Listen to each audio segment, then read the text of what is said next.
Students, and welcome back to understand stanza number 3 of the poem An Elementary School Classroom in a Slum. As you know that the poem was written by the famous English author, essayist, poet Stephen Spender, where he discussed the plight and the pathetic life of the slum children. So now let's see what he has written in stanza number 3. The text. Surely Shakespeare is wicked, the map a bad example, with ships and sun and love tempting them to steal. For lives that slyly turn in their cramped holes, from fog to endless night, on their slag heap, these children wear skins peeped through by bones, and spectacles of steel with mended glass, like bottle bits on stones. All of their time and space are foggy slum, so blot their maps with the slums as big as room. Firstly, I will take you to the classroom where there was a portrait of William Shakespeare. And this portrait of William Shakespeare represents Shakespeare himself, the literal genius. And to understand the works of this literal genius is impossible for these children, and it appears as if Shakespeare was making fun of the ignorance of these slum children. That is why the poet says that Shakespeare is wicked, and the map is a bad example. Why is the map a bad example? Because it shows how big the world is and how non existent they are in that world. Slums cannot be located on the map also. So, when their own residence, their own existence is not shown on that huge map, what is the use of the map for them? And that is how the map turns out to be a bad example for them. So, let's move forward to the second line. With ships and sun and love, tempting them to steal. These are the beautiful things which are unapproachable for them. As you can see the beautiful picture here, that how the ship, the sun, the water, the colorful sky, everything not only represents the beauty of nature, but also shows the civilization of the human society. It also shows that how these slum children are far away from these adventurous things. It makes them aware of their confined and limited world, the beauties they are deprived of, the adventure and beautiful lands offering opportunities, how far these are for them, and they can never neither approach them nor get them or see them. Tempting here means attractive or appealing. So these children, when they are sitting in the classroom, it appears as if the portrait of William Shakespeare was making fun of them. The map proves to be a bad example, and the pictures showing ships and sun and love all around them, whenever they see such things, they realize that how much they are deprived of. For lives that slyly turn in their cramped holes, from fog to endless night. Now, firstly, let's go through the word meaning of the word slyly. Slyly means secretly. And why secretly? Because the slums are so congested that even if anybody moves in the lanes, we cannot locate them. They are unseen. And coming to this phrase, cramped holes. As you can see, cramped holes. Cramped holes means overcrowded and restricted in size. And that's how the slums are. There are many people living in a very small sizable area, and the people live there in small hutments which appear like holes. And these children, they move in the slums and they ultimately go inside their cramped holes, their small houses. From fog to endless night, because their life starts from foggy mornings to endless nights in small dirty hutments. And this shows that how unclear their lives are, right from the morning to the night. There is no hope or brightness in their lives throughout the day, and they cannot find anything bright any happiness, any prosperity, or any hope for their lives too. And that is what the poet questions, whether this will continue to happen or not. Well, next phrase. On their slag heap, these children wear skins peeped through by bones and spectacles of steel with mended glass, like bottle bits on stones. Firstly, I would like to tell you what does slag mean. Slag means the heap of waste material, probably a product of coal mining. You can see here the product of coal mining, and on such heaps these children can be seen, and these children wear skin peeped through by bones. As you can see in the picture, such malnutrition children, weak children, whose bones are coming out of their skin as if peeping through them. And that is how the poet has used the figure of speech personification, that the bones are coming out of the skin, appear to be peeping through the skin. That is how personification is used. But more importantly, the children are so poor and so malnutritioned that their bones appear. And these children, they play, they roam around the slag heap. On their slag heap, this is where they play, on the slag heap. These children wear skins peeped through by bones. The children are wearing the skin.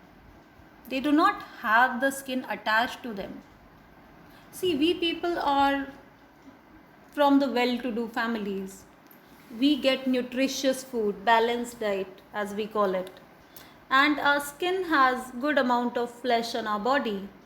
And when you try to pinch yourself on the skin, you cannot and you should not, and you doesn't actually, you doesn't get the skin out. It doesn't come out like that. You have the flesh also. When you pinch yourself, when you try to collect a little mass of your body, the flesh comes too. It's not that easy. But for these children who are so thin, it appears as if they are wearing the skin like clothes, and the skin can be taken off very easily.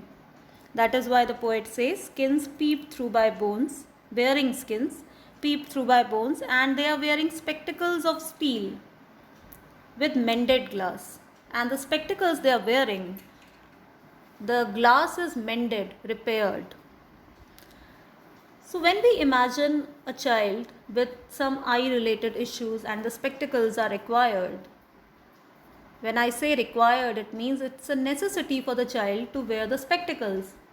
And imagine if that glass of those spectacles gets broken and it gets mended.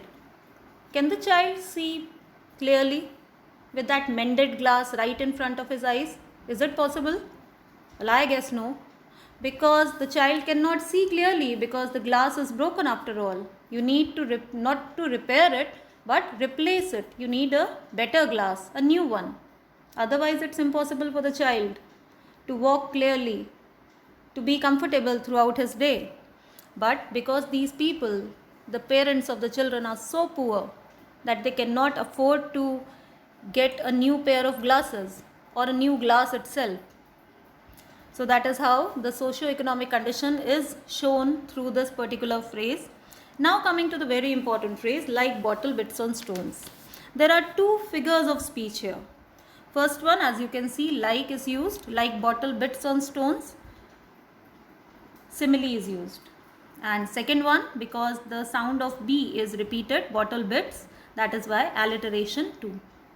And this like bottle bits on stone is related to two things. One, the mended glass.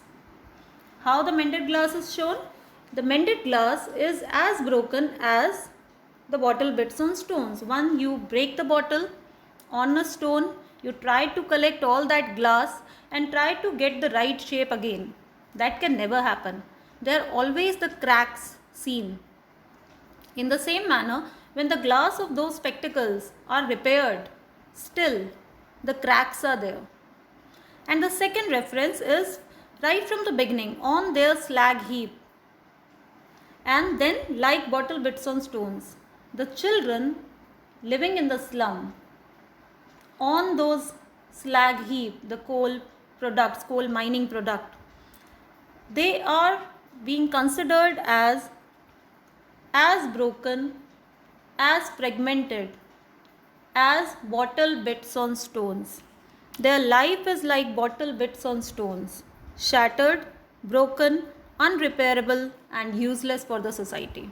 That is how the poet has conveyed the meaning very clearly. So these children are malnutritioned, their parents are very poor, and that is why they cannot provide something as necessary as a good pair of glasses.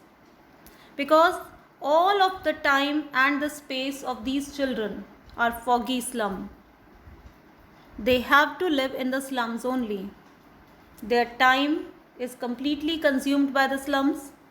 Their space is completely devoted towards the slum. They haven't seen the life outside. They haven't seen the world, the bright world outside. And that is why when you present something beautiful like ships and sun and love, what happened to these children?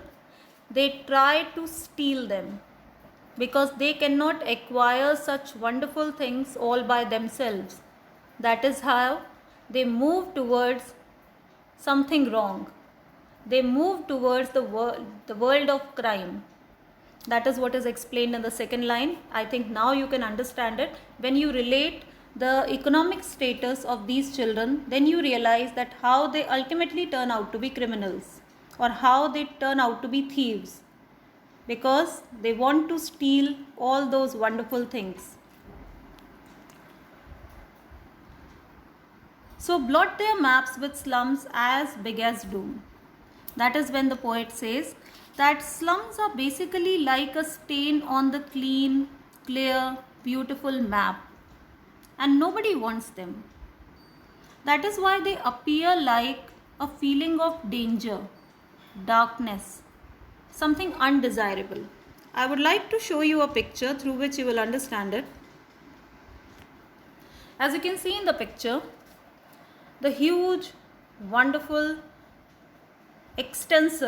extensively great, humongous buildings are there, showing the expertise of human architecture, economic growth, prosperity. And beside it, the slums are there, the pathetic conditions.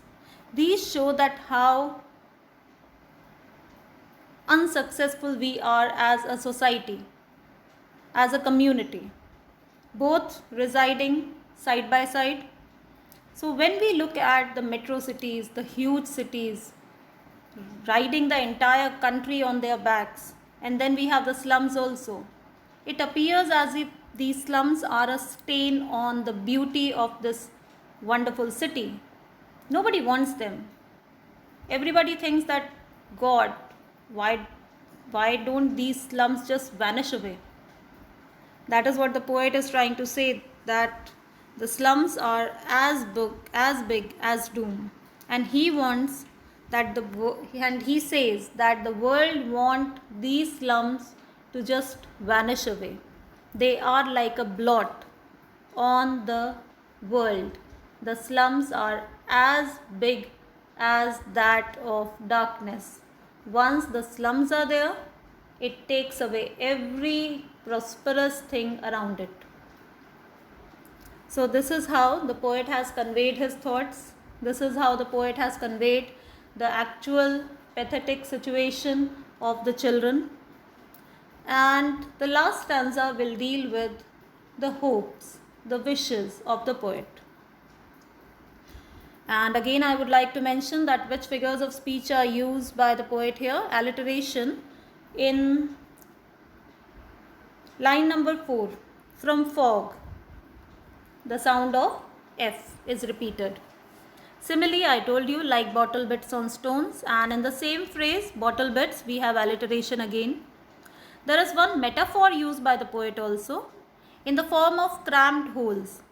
Cramped holes are small houses like holes. So cramped holes, metaphor.